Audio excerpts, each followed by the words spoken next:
Hi, I'm Nat. And I'm Guy. And today, Tulsi Gabbard released some documents or is about to release some documents, just not the ones we expected. Yes.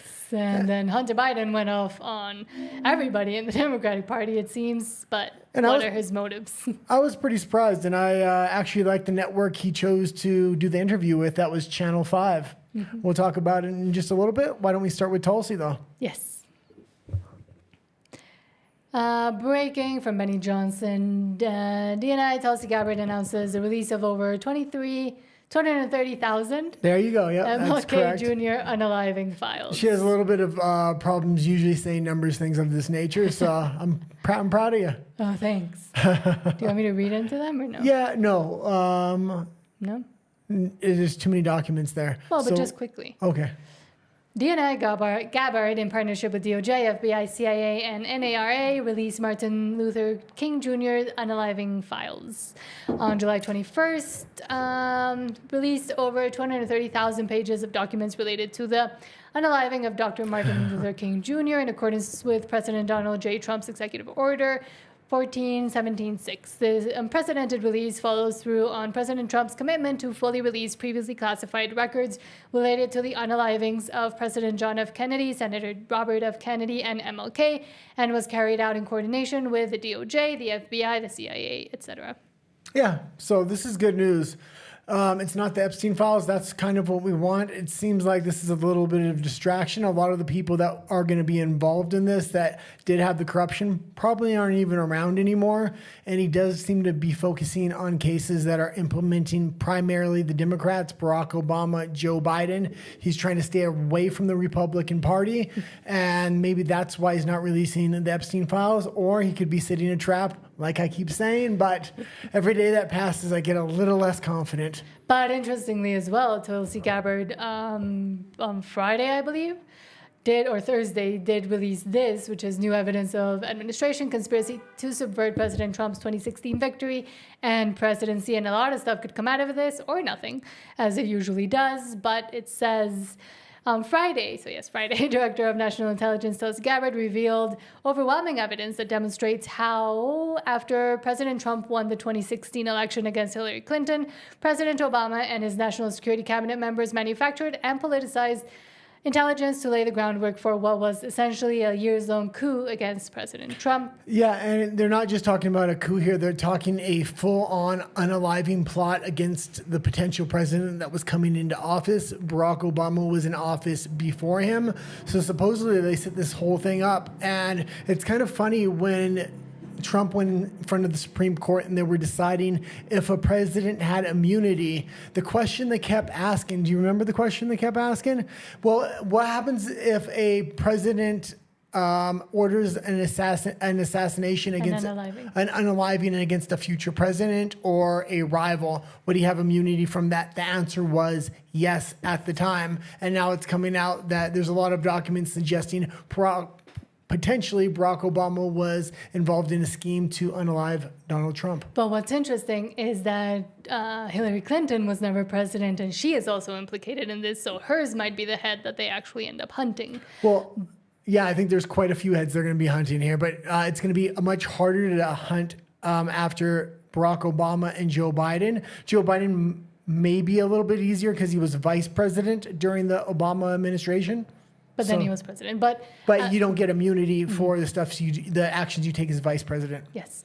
But I forgot what I was going to say. Oh, interestingly, for the longest time here on YouTube, you weren't even able to say that maybe the results were rigged or whatever, or that that there was a conspiracy against him. And now since this is now coming out via the National Intelligence and Tulsi Gabbard, etc., maybe it might signal.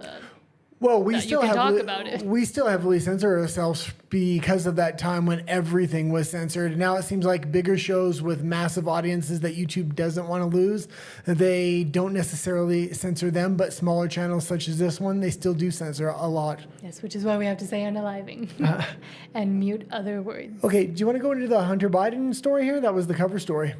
Sure. Okay. And let's bring Well, I up the kind of wanted article. to talk more about this, but Okay, no, let's go into this. well, I then. just want to read a little bit into it because it is interesting. Okay. In the months leading up to the November 2016 election, the intelligence community consistently assessed that Russia is probably not trying to influence the election by using cyber means.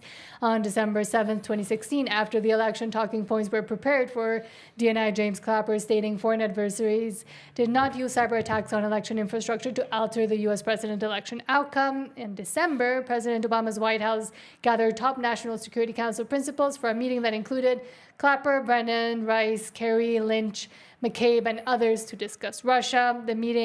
At the meeting, Clapper's executive assistant sent an email to IC Okay, leaders. let's hold it here for a second. And we have to remember what President Donald Trump had said. He said, I don't think Russia was involved in this. He had personally talked to Putin. That being said, the reason Putin kind of gave is he doesn't think the president of the United States actually has any power. It's the men in gray suits that come to talk to him on the first day once they're in office that actually pull the strings, that are there for administration after administration, whether it's Republican or Democrat. That's why he doesn't really care who is the president of the United States. Which is what And that makes sense to me. Yeah, and Tim Pool has said that point as well over and over again, that as soon as you get elected, you get sat down and told what to say and do. New IC assessment per the president's request that details the tools Moscow used and actions it took to influence the 2016 election. It went on to say, ODNI will lead this effort with participation from CIA, blah, blah, blah, all of them. Obama officials leaked false statements to media outlets, including the Washington Post, claiming Russia has attempted through cyber means to interfere in, if not actively influence, the outcome of an election. So at least, I mean, they're putting this out. Yes, the Epstein files are missing, but I mean, this is something at least. Well, they're going to be. It could be a distraction, of No, course, no, they're but- going to be going after people. A lot of people had suspected as well. He didn't want to overwhelm the media with the Epstein files when he knew this investigation was coming to a head and it was about to go public. If all the media has red meat like Epstein to go after, they're not going to show any of this evidence. And maybe he wants to release one thing at a time. Maybe that's being generous to Trump, but that seems to be kind of the consensus a lot of people are coming to right now. So Maybe. Or maybe they just won't release it. I think that eventually they will, and I still think it's a trap. Let's go in. If we're talking about the Epstein files there. Yes. Let's go into Hunter Biden now. Yes, so someone that does have immunity thanks to the pardon from his daddy, which obviously his daddy was going to pardon him. What I'm most annoyed about the Biden pardons is Fauci and all of the pharmaceutical industry, essentially, for what they did during the bad times. Before we kind of get into this, I will say I started watching the first 45 minutes of the interview. It's almost 3.5 hours. I think 3 hours, 16 minutes. Hunter Biden actually came off as very honest. They asked him candid questions. I absolutely love the network he went through. It was an independent network. Hunter Biden kind of understands the zeitgeist of what the Democrat Party needs to go towards and kind of where it's at. I think behind the scenes, Hunter Biden can play a huge role. He has the political connections. They obviously have money they laundered out of his dad's administration. So he just can't be a public figure because he's burned that image of himself. But behind the scenes, he can finance things, and he does know where the progressive culture kind of needs to go if they want to reconnect with the general public here. Or at least the left, and this is kind of what I did talk about during like the end of my Spanish live, was what he's saying is the sentiment that a lot of younger Democrats, or at least people on the left, not necessarily the progressive left, are thinking right now. And the fact that he can come out and maybe even be their new Joe Rogan, as they've been claiming they want, is interesting because he is going against the establishment. Who, and Hunter the ones, Biden? Yeah. No, there's no way he's going to be the new Joe Rogan. No, the but guy he's from coming. the guy from- coming out saying the things that the younger people want to hear, which is going against the Democrat elites that have stolen their futures. Yeah, I would say the guy from Channel 5, that he could potentially have the progressive role as the progressive Joe Rogan, but not Hunter Biden, no. No, but I'm saying he is exemplifying what should be done by whoever wants to take that role and position.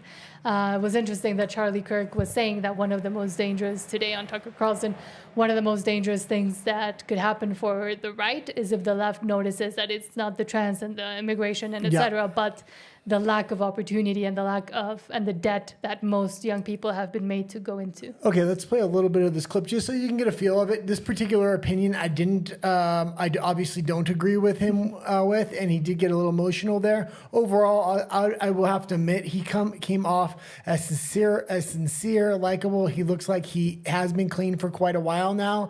I mean, in this clip, obviously, in a 3-hour thing, you can clip little parts. I don't like Hunter Biden. I would consider myself a conservative, if anything. Yet he did come off as honest and likable, and he did pick a very good network to interview with. And sorry for the F-bombs. For someone, am I going to be like all these Democrats say, you have to talk about and realize that people are really upset about illegal immigration. Fuck you. How do you think your hotel room gets cleaned? How do you think you got food on your fucking table? Who do you think washes your dishes? Who do you think does your fucking garden? Well, I think I do most of that. By the fucking sheer fucking just grit and will that they figured out a way to get here because they thought that they could give themselves and their family a better chance. And he's somehow convinced all of us that these people are the fucking criminals? For someone, am I going to... Well, in our case, the Mexican is the one that does your dishes, but meaning me. Yeah, so I would actually like to talk more about Channel 5, the independent YouTube station that actually did this interview. I've been watching them for absolute years and years and years, and they are a very independent news network. They kind of call themselves Channel 5, and they act like it's kind of vintage. It's a Mexican guy, a black guy, and a white dude, all from LA. I watched them when they were really young. They're kind of middle-aged now, and they've really come up in an organic way. They do left-wing and right-wing stories. They don't pigeon themselves into left-wing politics, although I would say they are from LA, and they are very sympathetic to the progressive movement. That being said, I went back and watched some of their more recent work they have done because I haven't watched them in about a year. I used to watch them every day, and yeah, they're still exactly what they used to be, only they're getting 2 to 3 million views per video now. They're getting a lot of views. I think the left wing is figuring out they are the new Vice News. The difference between them and Vice News is they actually have credibility because you can watch their entire YouTube station from when they were like teenagers and they were just going out into the streets asking questions, doing funny skits, things like that, to where they are now. They're not middle-aged. If they're middle-aged, I'm middle-aged. Yeah, you are middle-aged. No, middle-age is 50. You're if middle-aged. the average age is 100, Well, middle age is what 50. I'm talking about is for YouTube content and things like that. They're definitely middle-aged. They're no longer young. They're in their 30s, or that's what they look like. But what I was going to say is that sentiment that Hunter is expressing there, that, oh, they do their dishes, that's what they're good for, and you can pay them basically next to nothing, is a very, like, Democrat, like, old elitist view of what illegal immigration is good for. It's a racist sentiment. And that being said, what happens when they get robots? Are they just going to replace them? Because if that's your talking point and that's your best talking point you got, it's easily replaced with robots. That's why if you're going to make an argument, you have to make better arguments than that. And there are better arguments to be made. After I watched some of the Hunter Biden interview, I actually went into Channel 5 YouTube station, and they had a little bit of an expose. They went down to Tijuana, the absolute ghetto of the ghetto, where cartels were running that particular area, went into somebody's shanty home that was recently deported from, I believe it was Los Angeles, and they just showed his house, showed his life, had him compare and contrast living in the States to living in Mexico, how he didn't have electricity, how violence was always prevalent in the shanty town he was living in. It was very good investigative journalists. I understand they do have very progressive views when it comes to immigration, and I have different views, but I do have to admit that was the right way to approach that particular subject and maybe win moderates over to their side. Yes. And if you haven't, because I talked about it in the Spanish Live, I'm not going to go into it right now, but if you haven't watched the Charlie Kirk Tucker Carlson interview that came out today or yesterday, it is very interesting how Charlie manages to also say that the main sentiment amongst Gen Z, and with having some of Gen Z men moving towards Catholicism, Christianity, religion, the right, etc., is because of how they've been treated by the left and by this feminization of society. and by not being considered even useful anymore as human beings, and how that sentiment could also be used used by the left, the progressives, whatever you want to call it, if they ever wanted to build up a movement again for the progressives that would be more of a populist, as the right has done. Rafa says, hello, nice hat guy. I hate that hat. Don't encourage it. He looks like an 80-year-old man. And I'm also going to say we have to remember most of the influencers on the political right, especially the really big ones, talking about Joe Rogan, Tim Pool, the large majority of the people that are in the positions of media power or cultural power on the right used to be leftists, used to be libertarians, used to be Democrats, and they came over when they got disenfranchised. So there's definitely a generation of progressives that potentially could make a big impact in the independent media space. That being said, they're not going to be able to manufacture it because if they don't have a long history of work like Channel 5 has, people just aren't going to trust them. And I mean, Anna Kasparian also has moved a little bit. Someone mentioned her during my Spanish live, which is true. I mean, she had an incident from the progressive policies she used to incentivize and then realized, well, maybe it's not all as they paint it out to be. So I think if more young people realize that the debt they're in, the lack of opportunities they have, if they continue to push these specific policies, which is like trans, immigration, all of those ones, if they just move towards trying to better the economy as the right has, I think they'd have a better chance. Not necessarily. They don't have to give up all their issues. The trans issue is one they're going to have to give up to appeal to moderates again. Also, the way Channel 5 does do their stories, they go to Florida, they go into the swamps, go to festivals like that. They also go to LA immigration rights. I mean, they do a wide range, doing both sides of the story and going into conservative areas and doing topics that appeal to them as well is really a way to change the culture of the left. And that's kind of what's going to need to happen. Hunter Biden was making fun of George Clooney and America. What's the name of the podcast again? Pod Save. Pod Save America. And yet that's kind of where the left's culture is right now. It's in Pod Save America and George Clooney and all this bullshit manufactured crap. Channel 5, that's the kind of, it's a Vice News style when Vice News was actually real. That's how the progressives are going to win the culture back. And politics is downstream from culture. So they're going to have to embrace some of their traditional liberal values, which have been taken over by the right. They're going to have to capture those back, and they can maybe keep an issue like immigration if they want. And also, I don't know if they've done it or not, but Nick Shirley is actually like the right-wing counterpart to these guys, Channel News 5. They should do a collaboration or something because they both do very good investigative journalism. So if they haven't, here's me wishing that to happen. And we will move on from this story, but I'll say if you're on YouTube and you haven't checked out the YouTube station Channel 5, even though they're somewhat... Channel News 5. Channel News 5, they're somewhat progressive. I still highly recommend it. I would urge you to check it out. And also check out Nick Shirley because he has also done very interesting investigative journalism. Okay, let's go into the next story here. You don't want me to see what he said about everybody else? Oh, we kind of covered it for quite a while. We have a lot of stories. Fine. I'll just quickly read Rafa. Rafa says, don't say that, Nat. I have a collection of those. Well, on him, I don't like that. He also gets mean when he wears them for some reason. No. Yes. Okay, let's go into Canadian story here. So from table salt, new Canadian permanent and temporary residents will have to pay a $250 fee to travel to the USA. This was totally predictable, and he called this months ago. Literally let everyone in. The students don't even need a police check. Yeah, so it's a $250 fee, so they can kind of track where these people are throughout and get rid of them if they overstay what their visa is. So it's most visas. This will be travel visas, things like this as well. This is going to deter a lot of tourism into the United States, especially from Mexico and Canada, I think. But that being said, I guess this is the direction they do want to go. So new U.S. visa integrity fee to affect some travelers, including from Canada.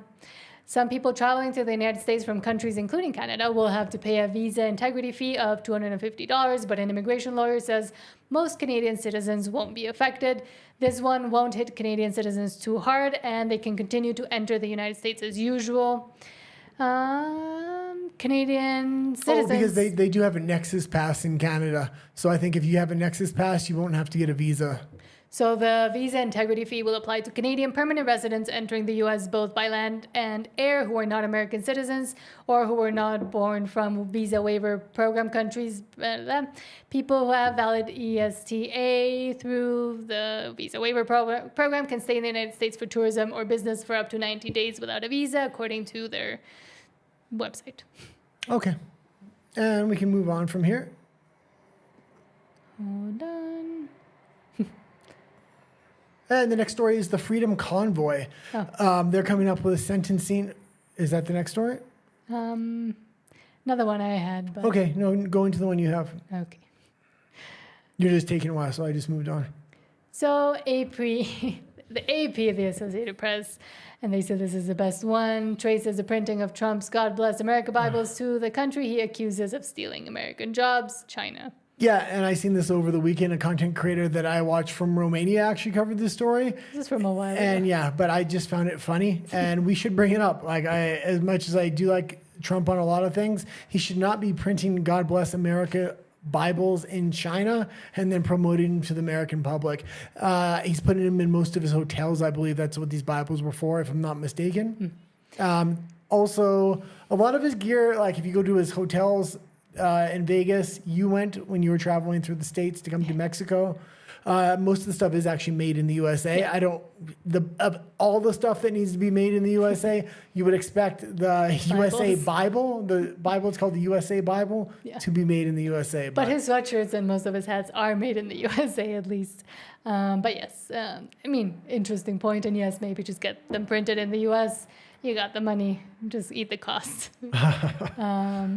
Okay, so hold on. So next one is Canada is not open to us. Unless they're willing to open their markets, they're going to pay a tariff. 80-year wrong that the president's trying to fix. And Carney has a choice: end supply management and make groceries affordable for Canadians, or get ended with tariffs and make life expensive for Canadians. We know which one he will choose. Yeah, hold on. The Canadians are really propping up the fact, we're negotiating, it's going well. And he just puts it, this is the main negotiator for Trump. He puts it plain and simple terms. You either are going to open your markets or you're not. Our markets have been open to you for decades. If you don't open your market, so it's a fair trade situation, there's going to be a tariff. Canada is not open to us. They need to open their market. Unless they're willing to open their market, they're going to pay a tariff. That's a simple message the president has. It's fair trade. It's reciprocal trade. Why should we have our country be wide open while theirs is closed? This is an 80-year wrong that President Trump is trying to fix, and our businesses are going to really, really enjoy it. I think the president's going to open between $300 and $400 billion of opportunity for Americans. That's 1.5%, up to 1.5% GDP growth, because the president's going to open all these markets up. You saw it with Vietnam. You saw it with Indonesia. You're going to watch all these other countries decide if they want to do business with America. Let's just open our market up to America. And Canada is really trying to hold out, unite with the Europeans. So Trump is going to have to break their economy. It's going to be as simple as that. Once he breaks them and they're broken, then they're going to make the deal. Until that happens, today the BC Premier, which is like, what would you say a Premier is? Not mayor, governor. Kind of like the governor of British Columbia. Literally looked at the camera, said, we have tariffs on them, but basically the Canadians need to hold the line. He specifically said they need to hold the line and continue to boycott booze and travel to the United States. That's a 7-year sentence in Canada for saying that specific statement. We're going to go into the next story, which is going to go over that. That was one of the charges brought up against a lot of the people in the Freedom Convoy when they said hold the line. Mm-hmm. And now they're trying to give out 7 and 8 year sentences for this. And also, I forgot what I was going to say. I guess it doesn't matter when you're working for the government to make a statement. But when you're a private citizen, you can't make the same statement. You're going to get 7 years. But Carney won't ever, I don't think will ever concede on that because that's essentially what he got elected for. So I think he thinks the mandate from the people for him is to hold the line. But also from Canada. I think he may be working with Trump at this point to break the Canadian economy and then force them into the worst deal they could possibly get. So from Rebel News, Crown seeks, the courts in Canada seek 7-year sentence for Tamara Lich, 8 years for Chris Barber. Sentencing is set for July 23rd as the Crown demands harsh... And 1 moment, these two individuals are from the Freedom Convoy. That's the big trucker protest in Canada that happened quite a few years ago, but kind of sparked this YouTube station for us. Yes. Harsh prison terms for the non-violent Freedom Convoy organizers. Ottawa Crown prosecutors are seeking a 7-year prison sentence for Tamara Lich and an 8-year... And 1 moment, they're actually being charged with mischief. So they're seeking 7 and 8 years for people they charged with mischief. This is way over sentencing. It was expected the maximum sentence could potentially be 2 years, and they should have got probation if it was a normal case. The government is trying to make an example out of these people. They froze their bank accounts, and... they should actually be suing the government, if anything. If they could, but it's Canada. Over their roles in organizing the 2022 anti-mandate Freedom Convoy, despite acknowledging the protest was peaceful and largely non-violent. The sentencing hearing is scheduled for Tuesday, July 23rd in Ottawa. The Crown alleges the protest amounted to mass mischief and an attack on essential values of democracy. That is democracy, being able to have your voice heard and peacefully protest.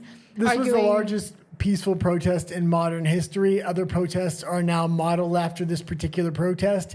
Even the streets they blocked, they left one lane free for emergency vehicles to get by.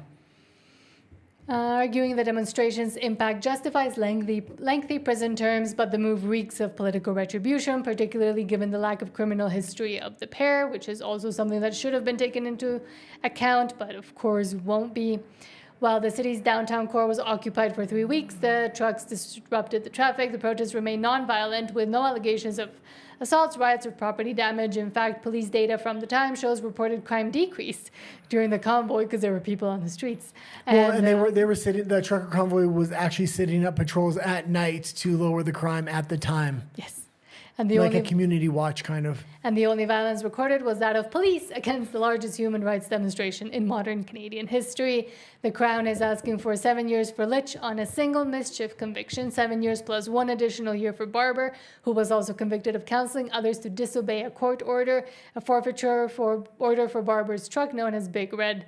Despite the protest's peaceful nature, the Crown argues that the symbolism of occupying Wellington Street near Parliament Hill justifies treating the event as a serious criminal matter. Victim impact statements from residents, hotels, and businesses allege noise disturbances and revenue loss. Okay, I just wanted to finish that.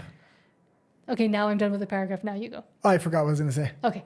Well, the fact that they want to use this as a way to say, no, you can't protest unless we let you protest. And at the time, they also, right after the Freedom Convoy and when they started their emergency mandate act through Justin Trudeau, what they decided was that this very peaceful protest was not able to go on, but the violent, in this case, actually violent demonstrations for BLM and also for Indigenous rights, whatever that means, were allowed to continue. Yeah, and you kind of got to put it forth. They were making crazy laws at this time. After this happened, they said nobody in Canada was allowed to protest unless you were Indigenous. Absolutely insane. Also, they're looking to dismantle this gentleman's truck. It's called Big Red. It's really a sign of freedom in Canada now. These two are already martyrs, especially Tamara Lynch. She's a grandmother. She's become a martyr. She's very outspoken, does world tours now, things of this nature. That being said, if they give her 7 years in jail, she's going to really become a martyr, and she is going to get even more international fame on the back of this. And it also shows how scared they are of this ever happening again, of people having a voice and being able to peacefully protest and speak out, which is one of the, foundations of a democracy, to be able to make your voice heard and your freedom of expression. 1 moment. Just in case anybody doesn't know, this protest took place in Ottawa. Ottawa is kind of the political capital. It is the political capital of Canada. It's where all the parliament buildings are, and that's why they held the protest there. And they're kind of citing the fact that that's the one place they shouldn't be having protests. They have a political disagreement with the government. At the time, the Prime Minister, Justin Trudeau, they were trying to negotiate terms to this thing. The best place to have this would be Parliament. Yes. Which, duh. But Yeah. now moving on south to Mexico, to where we are. From ABC News, Trump administration imposes limits on Mexican flights and threatens Delta alliance in trade dispute. Trump administration has imposed new restrictions on flights from Mexico and threatened to end a long-standing partnership between Delta Airlines and Aeromexico.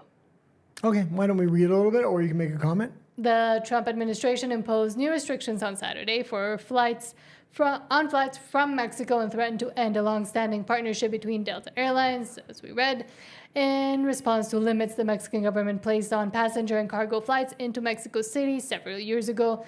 Transportation Secretary Sean Duffy said Mexico's actions force airlines to move out of the main Benito Juarez International Airport to the newer and worse horrible Felipe Ángeles International Airport, more than 30 miles away, violated a trade agreement between the two countries and gave domestic airlines an unfair advantage. Mexico is the top foreign destination for Americans, with more than 40 million passengers flying there last year. Yeah. And this is just another example of the stupidity of former President Andrés Manuel López Obrador and Morena's decision to continue along with this ridiculous thing that is not even an airport. It's basically just a truck stop station. And to now force the actual cargo and transportation flights to go there is insane, because it is very far away from Mexico City and not even Mexicans use it. Yeah. Okay. Did you have anything else to say about it? No, I'll let you comment on that particular Well, article. no, you seem like you want to say something. You knew more about that. I actually didn't know much about that. Well, the IFA, if there's any Mexicans out there, can attest to my opinions about that ridiculous thing that they want to call an airport. If you want a little bit of backstory, they were supposed to do a new airport because the current Benito Juarez International Airport in Mexico City cannot sustain how many people there are. You've been there multiple times. You know it's a disaster. It's leaking right now. Well, they say it's like a way to capture rainwater. It's actually just leaking inside of the airport right now, and there's memes about it. But they had planned to make an airport nearby the Texcoco Lake, and the plans were through, the funding was done. Basically, they were almost starting construction, and then Andrés Manuel López Obrador, the former president, but whose party is still in power today, AMLO, with Claudia Sheinbaum, which is Morena, decided that he wanted to make an airport farther away from the city because he wanted to save the Texcoco Lake, which was basically non-existent at the time. It was being built in a lake. Texcoco I Lake. understand we do live in Mexico. We're speaking primarily to an English audience, so let's dumb it down a little bit. Okay, the Lake of Texcoco, which was essentially non-existent anymore. He said that it was to save the ecosystems, but in reality, it was to build this other airport, the IFA, farther away from the city than the new one was going to be, which was going to be pretty modern and pretty well built. And he built this thing, which basically looks like a truck stop. Nobody and almost no planes stopped there other than the ones that got concessions to do so. And now, I mean, the American government is justifiably saying, why should we stop there when it's so much farther away from the city and doesn't even help our trade routes? Okay, let's go into this WEF story. And this is about car ownership. So we kind of use this article to spark a conversation. We just got a car, so Are you going to let me have a conversation? let's talk about it. Do you want me to read it or just play it? Just play it. So this is from Wide Awake Media. We tend to think of in the paradigm of yesterday. So first we would say, here's a car, let's put an electric engine into it. Oh, let's make this car self-driving. But if it's the same car in a road that is completely congested, it doesn't matter whether this car is autonomous or electric or whatever, you still don't get. Okay, so now it doesn't matter if it's autonomous, electric, or whatever. They're completely changing the narrative. First, you have to do this because it's going to fix everything. Now it's, we still have all the same old problems, so now we just got to get rid of cars. Get anywhere, you just get stuck in traffic. So this is why we talk about mobility, because actually, if you can get people to share a car, you can take out, a lot of cars in the streets. I think it's Singapore where they looked at how they could bring it down to about 40% of the cars if we would use them smarter. And the interesting thing about technology is that it makes sharing easy and fun and not annoying. It used to be a little bit difficult to share. You would have to go in somewhere in the other end of town and get a key. And this sounds like somebody that lives in the middle of a downtown core that's been designed for walking, or somebody that maybe has a car and does ride sharing or Uber when she's drunk and doesn't want to drive. This is an elite trying to sell something to, when it comes to blue collar and working class people. Having your own car is absolutely vital, especially if you have to go to work every single day. You don't want to spend even another 20 minutes. Do you want me to stop? No. Oh, I thought you were going to tap. No. Okay, let's continue to go. Okay. You're being weird. That's that hat. I hate that hat. I mean, that's not what you want to do if you want to take your car. But if you can just use your neighbor's car because you have a smartphone and an app and you don't even need to know the neighbor to get into his car, or if you can find ways of carpooling, and this is what technology helps you do, it's much easier and much more fun to share. And you start then thinking completely different about transport and traffic. And I think it's very important that we do not just try to fix yesterday's paradigm, but think about how do we want a city to move. How in the hell is it fun to share? It sounds like you're trying to sell me on a bunch of bullshit there. Well, it's the destruction of private property. It's now fun and easier to share. But as you were saying, the private property rights are important because people need to use their own private property for very different things. And now with the sharing economy, things like Uber, things like Netflix, even subscription services, everything has turned into a sharing economy where you actually don't own anything. And when you don't own anything, you're more easy to control because you're now reliant on whoever lets you share the things that you don't own. This is why private property is important and why destroy capitalism makes no sense. Yeah, this is just insane. I can understand that there's a problem with too many cars on the road and stuff of this nature, but having people get rid of their cars totally is insane. The elites aren't even going to get rid of their jets, and they're expecting us to get rid of our cars, which we make society run, going to work to and from every day, doing jobs like construction, maintenance, everything else. And if you don't own anything, and if you're happy, you're way easier to control because you don't hold your own means of your own production. And who the hell wants to share a car after like a 12-hour or 15-hour shift? You literally just want to get in your car and go home. Mm-hmm. Okay. That too. Another worrying thing, court rules Mississippi's social media age verification law can go into effect. While it sounds like a great idea, at the same time, it could bring in the things we are always warning about as well. Mississippi law that requires social media users to verify their ages can go into effect. A federal court has ruled. A tech industry group has pledged to continue challenging the law, arguing it infringes on users' rights to privacy and free expression. A 3-judge panel of the Fifth Circuit. Let's go down a little bit and see if they explain how exactly it's going to work. Because I have an idea in my mind and how other people were trying to implement this, but...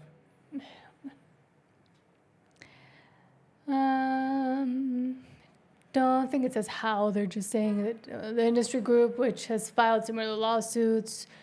Keep going down. Let's see. That's it.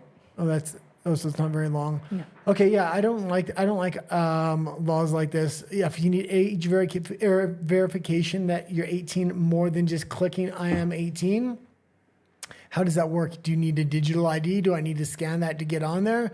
And if that's the case, now you're going to track everywhere I go online. You're going to track all my purchases. Is that digital ID eventually going to be used so I can access my phone? This is step one to a very slippery slope. And I understand they always do it with child protection laws, but... And even in the same article, they were trying to justify it as it's for safety, it's to ensure that the children don't see things or are involved in things that they shouldn't be.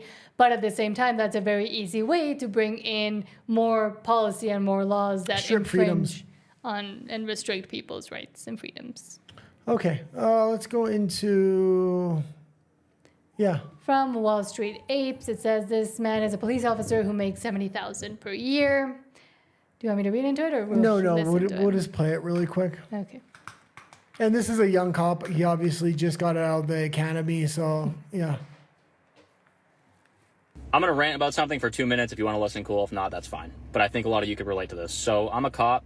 I make decent money. I'll just tell you, I make like 70 grand a year in the new contract, pre-tax, right? So my pre-tax income is $70,000 a year if I work no extra details or overtime, whatever. My take-home pay every month post-tax is like $4,000, right? Just about. And where I live, a one-bedroom apartment ranges anywhere from $2,000 to like $2,400 a month, maybe more, depending on where you're at. And a mortgage is going to be well over $2,500 for any house in this state, okay? Unless I moved out into the middle of fucking nowhere and had an hour and a half drive to work. And I'm discouraged. I'm discouraged. I have a decent job. My job is inherently kind of dangerous. I feel like I should be getting paid a little bit more personally, but it's whatever. And before you're like, well, you can work overtime in details. Yeah, dude, I don't want to work my life away.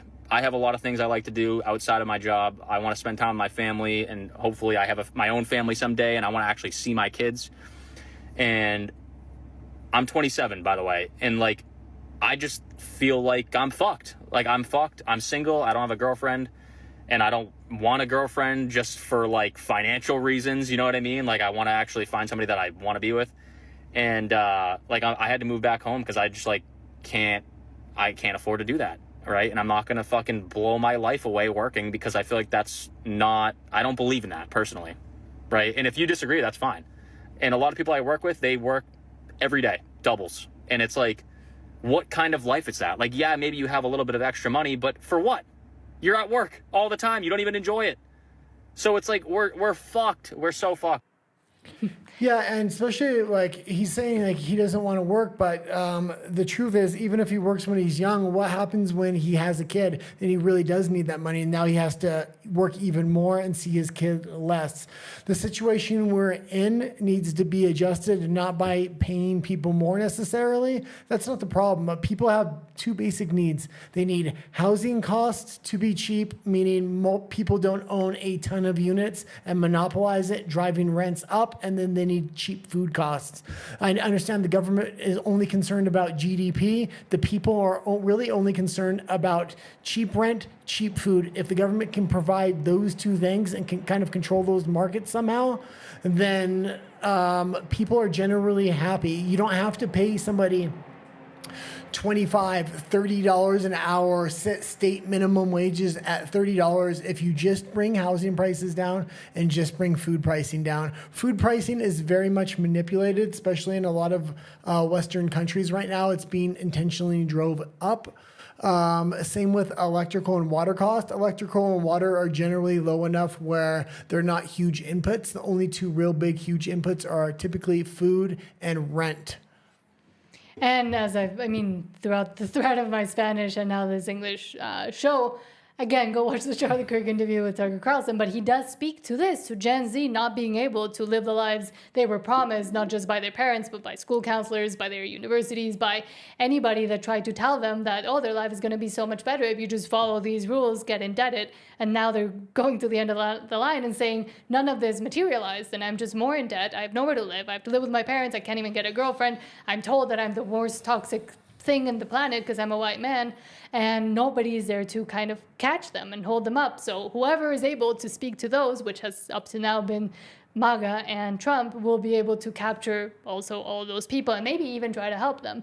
But by just demonizing them and saying, oh, Gen Z has no idea what they're talking about, this is the first time, as per Charlie Kirk saying, since the late 1800s, when younger kids couldn't even think of having something better, even similar to their parents, to the status their parents were able to achieve. So there has been a complete change and shift in the priorities of America. And I wouldn't just say America, I would say everywhere, basically. Well, it's the government really doing this. They're intentionally driving up housing and food costs. Rent specifically, it's a really easy thing to solve. They're in the United States specifically, they're stopping the flood of immigrants, which is going to keep the population at a reasonable amount. The next thing you need to do is only sell houses to citizens of that country or property to citizens of that country.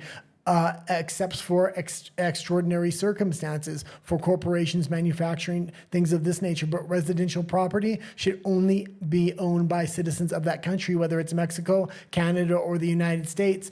I've quoted the statistic before, but a condo in Canada should cost between $50,000 and $75,000 if there was no foreign investment allowed into the real estate market. It's now up to $1 million for that same condo, so it's more than 10 times the natural value of it. Mm-hmm. And this whole globalization plan also has backfired in these ways where people never really consider it as well. Well, it's not necessarily that if food costs and rent cost or owning property or property values were down, those are the two big inputs that really affect people's lives in a major way. The problem is if the government allows those to be low, they have a far less control over the population. Women typically stay home. They have more kids. They're more invested in the family. Men won't have to work as much. Because once you own your home or you're paying cheap rent, you're not going to go do double and triple shifts, things of this nature. But also, importing all your labor and then exporting all of your manufacturing has also led to a loss in things that men or people can do as jobs as well. So now they're sitting at home playing video games, being completely demoralized and having no future, essentially. Citizens of a country should have a benefit, and that benefit should be able to own and buy property. That being said, if there's so many foreigners buying property, there was recently protests here in Mexico about so many Americans coming down here buying property. It's not the American Stuff. Let me finish my talking point here. Buying property here, they just need to have a general law. Only citizens of a country can buy property. But what happens when, as has happened here and why they're protesting, those citizens of this country Airbnb'd all of their things, and now Americans are coming here in droves, and now people are yelling about gentrification you try to, when it's the same owners of those apartments that are doing it. You tried to use this talking point earlier, and I kind of came back with the fact if only citizens of the country can own property, it drives real estate prices way, way, way down. So therefore, owning multiple properties is no longer profitable because the rent prices are generally down, and so are Airbnb prices. So it fixes the general problem of only allowing citizens to own residential property. But that's what basically almost happens here. It's really hard to get a property if you're a foreigner. You open a fake corporation or a shell corporation, and you American citizens are buying homes by the millions down here. But that's more towards the beach and the beach towns and the resort towns in Mexico City. The gentrification problem is I looked into this. Not at all. Mexicans renting out their own homes, which, I mean, are already expensive because it's the elites of the Mexicans that are doing this, and then driving up the Airbnb prices because they know Americans will pay more. It's not about Airbnb prices. It's about property prices and not having it be extremely lucrative to own 6 or 7 properties. It's extremely lucrative if you artificially inflate prices by having little house supply. And having too many people. But if you only let Mexicans do it, the problem will persist because it's the... It won't. Yes, because it's the building and the building cartels and the massive conglomerates there are here in Mexico City specifically building these massive buildings. The other countries that have done this, it's worked. Away people that have used to live there. It's worked on every level when the other countries have done this. Okay, let's go into the next story. We'll agree to disagree. Because I'm right. No, you're wrong. I'm right. Oh, and this was a Mexican, I believe, YouTuber or content creator. This was an interesting thing I seen just before we went on the air. I decided to... So, Dries van Langenhoven, I think. Minutes after arriving at Brussels' main train station, a Mexican streamer is the victim of an attempted robbery. Watch his necklace. 88% of Brussels inhabitants are of foreign descent, and it's not just in Brussels, it's all over Europe. And there's 3 of them. So the fact that the one immigrant came up to 3 is crazy. Tu parles français ou quoi? Hein? Tu parles français ou quoi? Spanish? No, I don't speak English. What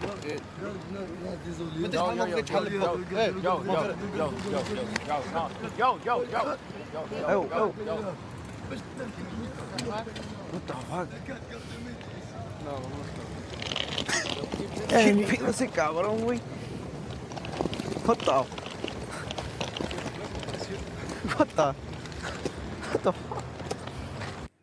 And he's lucky they didn't actually do something about it. And typically when you're visiting another country, you're a lot less likely to do something because you don't know the laws of the country. So I think the gentleman that was trying to rob them was really sizing them up and just decided not to at the very end because there was 3. But also, I mean, a lot of these European countries don't look like they used to, even 5-10 years ago. I mean, France isn't France anymore. The UK is not the UK anymore. And it's of their own doing. Well, and this is specifically Spain, and they're having major uprisings in Spain right now, and it's primarily African immigrants that are extremely violent, more than immigrants from most other nations as well. So Spain has That's Belgium. Oh, that was Belgium right Brussels there. and Belgium. Oh, okay. Yeah. But I mean, still, it happens all over the place. Okay, we'll head to RUMBLE now. Yes. If you haven't liked and subscribed, please do so. We're trying to get to 300 subscribers here, eventually 1,000. And thank you, Rafa, for your comments. And we'll see you in RUMBLE in a second. Hold on. I have to stop it. Okay. And I'm just logging